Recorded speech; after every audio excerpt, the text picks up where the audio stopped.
Welcome back to The Basement. I'm Steve Lewis.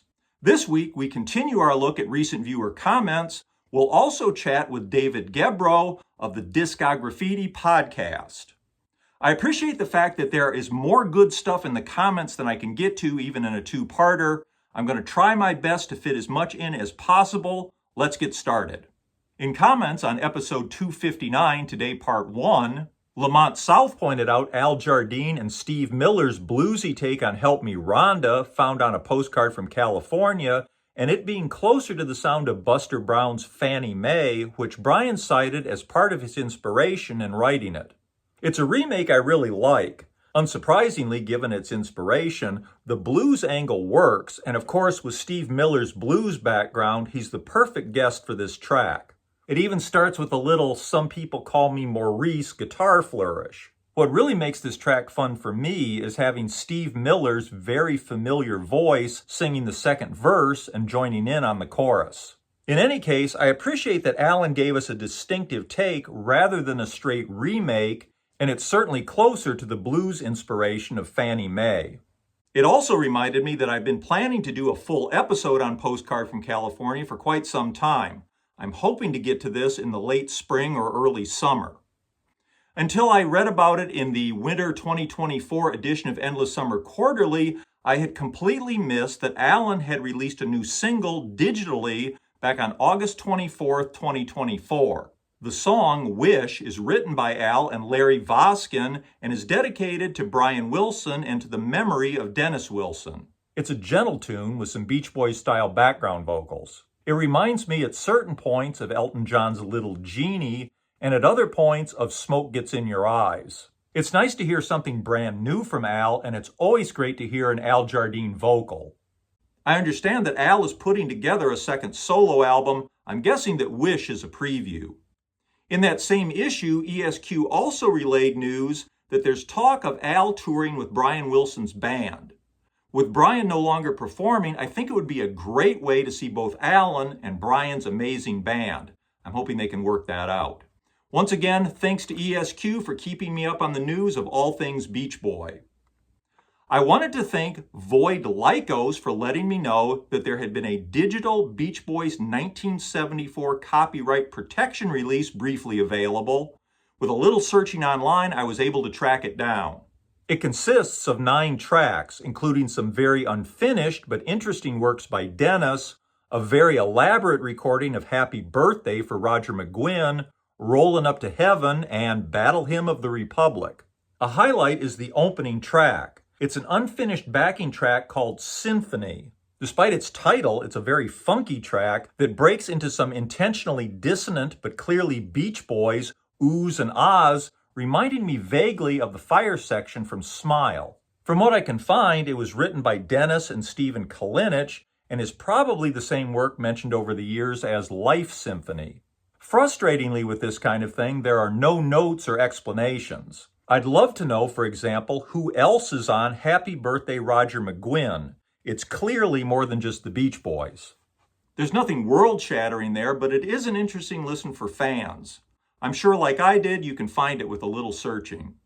A few weeks ago, I was perusing old copies of Billboard researching some stuff for the channel and came across an article from March 6, 1976 titled Drug Abuse Talks Shipped by Warner. It describes an album of mostly 30-second anti-drug abuse public service announcements by various artists and produced by the National Association of Progressive Radio Announcers. Of interest to me is that, listed among the participants, is Beach Boy Carl Wilson. The album is titled Get Off 2, and I'd never heard of it before. With a little checking, I found that it was indeed issued to radio stations in 1975 and contained as its third track a message from Carl Wilson. Each contributor is given a wry description on the back cover. Carl is called One of the Boys. I managed to locate a relatively inexpensive copy, so I picked it up. The cover, as you can see, is in beautiful shape, and as you'd guess, the record hasn't been played much. Carl's message is backed by the Beach Boys recording of Darlin'. It begins with a voiceover saying, "Here's Beach Boy Carl Wilson." Carl tells us in his message, "If you're using hard drugs, get off. It will hurt you and can really wreck your life." You can experience a lot more of life and have a better time at living if you clean it up. Like everything else in the world, you can find Carl's message on YouTube, but I thought you might like to see the original album. The album also contains messages from Gregg Allman, James Taylor, Chuck Berry, Jackson Browne, George Carlin, members of Fleetwood Mac, Linda Ronstadt, Carly Simon, and Paul Williams, among many others. Weirdly, there's also a message from famed voice actor Mel Blanc and 4 of his characters, Bugs Bunny, Daffy Duck, Foghorn Leghorn, and Porky Pig. There are 51 messages in all. Obviously, some of these people were well acquainted with the drug problem firsthand. I think the operative words here are hard drugs and drug abuse. Literally, by definition, you'd be pretty hard-pressed to find anybody in favor of abuse, even if they'd been down that road themselves. The National Association of Progressive Radio Announcers who produced the album were also responsible for the album Vote 72. We talked about it back in episode 154, U.S. Pop Culture 1972, Part 8. As discussed, it contains please register and vote messages from various rock artists aimed at mobilizing young voters in the first national elections since the voting age was lowered from 21 to 18. Among those delivering messages are members of the Beach Boys. I'm still keeping an eye out for a copy of that album at a reasonable price. Since the album was called Get Off 2, it made sense that somewhere out there was an album called Get Off. I found it on Discogs, and while reviewing the lineup of artists, I noticed that it contained a message from Ringo Starr. Since I'm nominally a Beatles completist, and since I found a copy for not much money, I picked up a copy of that as well. As you can see, this one even has a gatefold sleeve. The album contains 47 anti-drug abuse PSAs from, in addition to Ringo, Chicago's Robert Lamb, Alice Cooper, Glenn Frey, Burton Cummings, Ravi Shankar, Stevie Wonder, and Frank Zappa, among others. Also included are Star Trek's William Shatner, Leonard Nimoy, and Nichelle Nichols. According to Discogs, the National Association of Progressive Radio Announcers was responsible for a total of 3 albums: Vote 72 in 72, Get Off in 73, and Get Off 2 in 1975. Once I locate that elusive cheap copy of Vote 72, I'll be able to say I'm a National Association of Progressive Radio Announcers completist. And speaking of Ringo, in episode 253, Back to the Egg McCartney 2 Part 2, talking about Paul Newman's ad for instant coffee in the Wings 1980 Japan tour book, Frank Allison reminded me that, like Paul Newman, a former Beatle did commercials in Japan at a time when he wouldn't have done one in the West. Ringo Starr sang jingles and appeared in a series of TV commercials for Simple Life leisure suits in Japan in 1977. In 1987, he appeared in Japanese TV commercials for Schweppes soft drinks. Of course, by 1987, he was appearing in commercials in the U.S. for Sun Country Classic wine coolers, as well as in print ads and on badges. Later on, in 1995, he did commercials in Japan for an Apple soft drink called Ringo Suta. Ringo means apple in Japanese, so it was a natural fit for him. That was the same year he did U.S. commercials for Pizza Hut alongside the Monkees.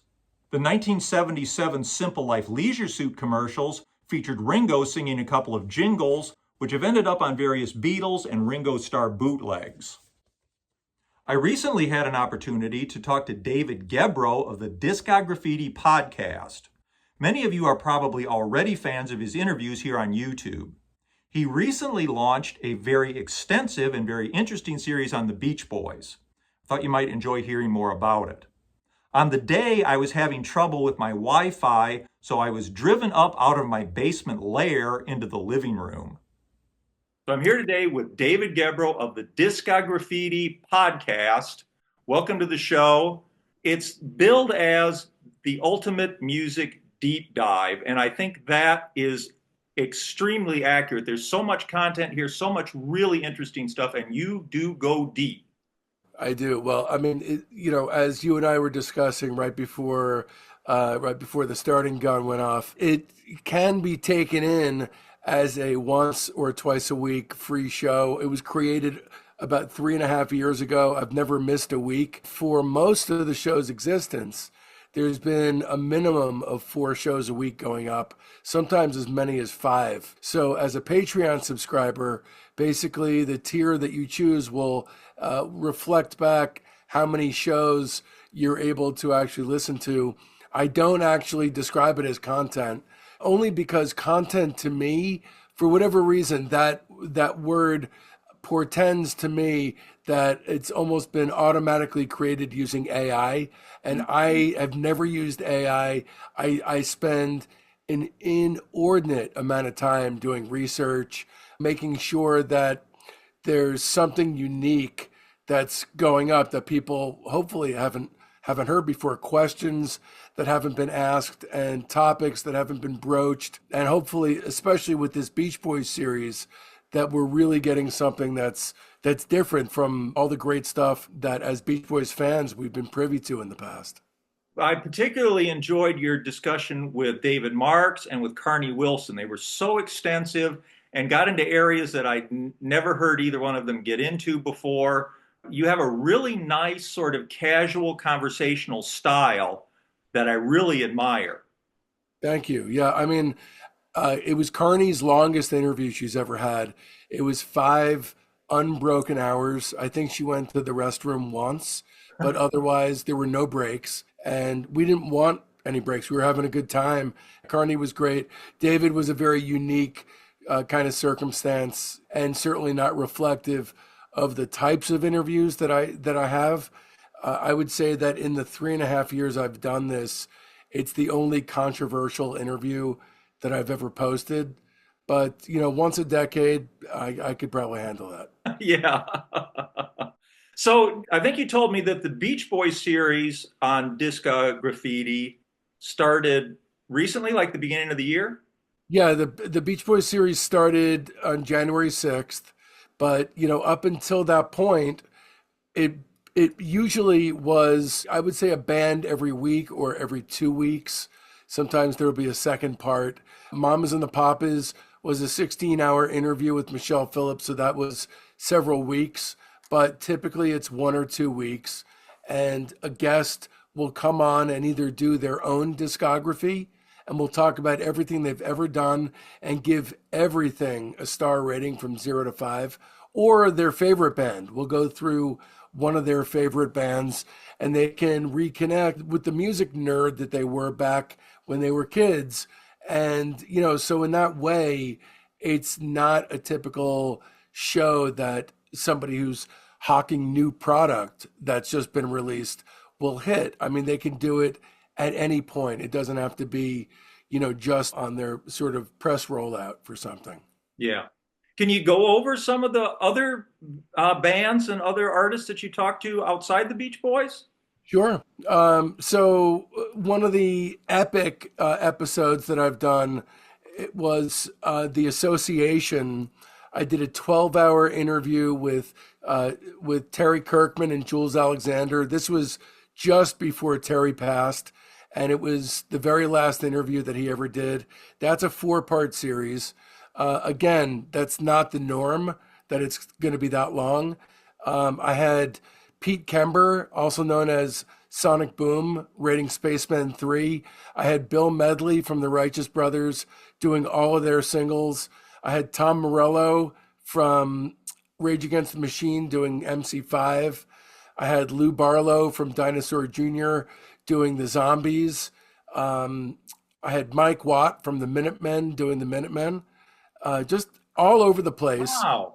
And it keeps things always interesting for me, always different age groups coming in.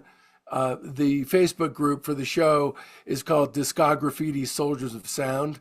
And I have people in that group who are Beach Boys fanatics, who are punk fans, who are fans of Private Press records and, very, very rare records.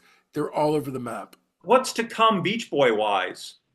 Discograffiti is going to be hitting on everything. And when I say everything, I mean records by The Flame, Blondie Chaplin's 2 solo albums, Bruce Johnston's solo album, Mike Love's albums with Celebration, all of Brian's solo work, even unreleased albums. There'll be a show on Adult Child. there'll be a show on, obviously, on Smile. There's going to be many episodes on Smile. We are toward the end of season 1. Season 1 is Catch a Wave, 1961 to 64. It ends with Brian's nervous breakdown. And then season 2 is going to be 1965 only. And it's called Icarus Ascending. So it'll be Today, Summer Days and Summer Nights, Party, The Little Girl I Once Knew, and I'm going to cheat a little bit, and I'm going to do an episode on Stack of Tracks, because most of the songs on Stack of Tracks are from that era anyway. I wanted to do an episode that covered the Wrecking Crew before I go into Pet Sounds and Smile. This is kind of an exclusive, but I'm going straight into season 2 once season 1 wraps on March 14th. It's going to be David Leaf doing the Beach Boys Today in a 2-parter. Then 2 episodes on Summer Days and Summer Nights. That's going to be Sonic Boom from Spaceman 3 doing one of them, and a round table with Dennis Dykin, Mark Freed, and Jeff Levinson doing another one. Then Tom Sharpling doing the Beach Boys Party and all the various stepping stone experiments en route to Brian's new music. Then the classic rock DJ Pat St. John, who's a DJ whose perspective on the Little Girl I Once Knew single is going to be immeasurably helpful to understand why that dead air in the song wound up killing the song's chances of success. And then finally, a Stack of Tracks episode with Denny Tedesco and Don Randy. And then I'm taking a break from Beach Boys only, and I'm going to be researching into season 3, which will be a slew of episodes about Pet Sounds and a slew of episodes about Smile. Fantastic. Wow. And so how can viewers access Discograffiti? So the podcast can be heard anywhere you listen to podcasts. So it can be accessed on Apple, Spotify. You can go to YouTube and listen to it, Overcast. Yeah, it doesn't really matter wherever you prefer you're listening. Cool. If you want to do that deep dive and check out the options, even if you don't want to subscribe and have no interest in spending any money, you can actually be a free member of the Discograffiti Patreon universe. And if that's the case, there's only one place you can go, and that's patreon.com/discograffiti. If you become a free member, then you'll find out about every single show that's coming out, when they come out, and those shows can be obtained piecemeal if you don't want to subscribe. Great. Good to know. Thanks so much for being here. Best of luck, and really appreciate your time. Thank you so much, Steve. I appreciate yours. All right. Bye. Grit your teeth and don't back down. And that'll do it for this time. Over the next several episodes, I want to wind up the discussion of the Beach Boys on series TV. I also want to return to 1965 pop culture, including a discussion of the Summer Days and Summer Nights album. During the course of the year, I also want to go over 1970 and Sunflower and 1975 and Spirit of America. I hope there'll be some surprises along the way as well. Thanks for watching. Thanks again to David Gebroe. And thanks very much for all the great insights, feedback, and information. Next week, we'll move on to some other topic. I hope you'll join me. Meanwhile, have a great week. Thanks for watching. Bye.